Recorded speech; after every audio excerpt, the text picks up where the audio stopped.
School. A body of mass makes an elastic collision with the container with another identical body at rest, such that the collision is not head-on. Find out angle between final velocities of both bodies. ठीक है, तो देखो आप क्या है इसमें, ये आपकी इलास्टिक कोलिजन है और पार्टिकल सेम है। तो मैंने आपको बताया था कि लाइन ऑफ इम्पैक्ट के अलोंग वेलोसिटी इंटरचेंज हो जाएगी, बट ध्यान दो यहाँ पर हेड ऑन कोलिजन नहीं है, collision is not head on. ठीक है, तो पहले आप ओब्लिक का लीजिए।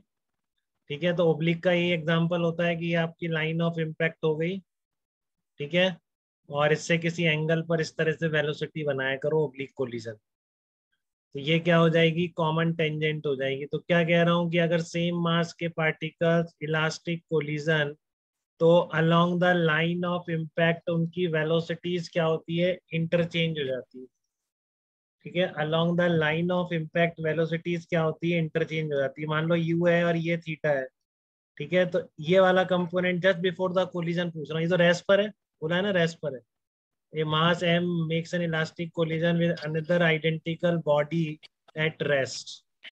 तो ये वाली बॉडी रेस्ट पर है, ये v स्पीड से आ रही है, लाइन ऑफ इम्पैक्ट के साथ वेलोसिटी का एंगल थीटा है, कोलिजन हेड ऑन नहीं है। ठीक है, तो angle between the final velocities of both bodies.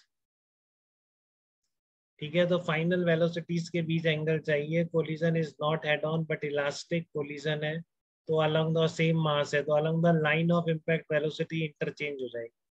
ठीक है, तो इस कोलाइडिंग पार्टिकल की इस डायरेक्शन में जस्ट बिफोर द कोलिजन कितनी थी, यू कॉस थीटा थी। ठीक है, और दूसरे की इस डायरेक्शन में कितनी थी, 0 थी।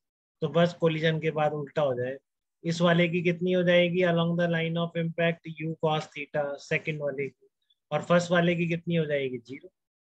ठीक है, ये कंपोनेंट तो पता पड़ गए दोनों के, इसके पास है नहीं ये कंपोनेंट, 0 है, और दूसरे के पास कितना है, यू कॉस थीटा, क्योंकि वेलोसिटी इंटरचेंज हो गई, elastic collision between the same masses. और इस डायरेक्शन में इसकी वेलोसिटी क्या रहेगी, अनचेंज रहेगी, क्योंकि कॉमन टेंजेंट है। वही law number 3, individual momentum conservation along the line of impact.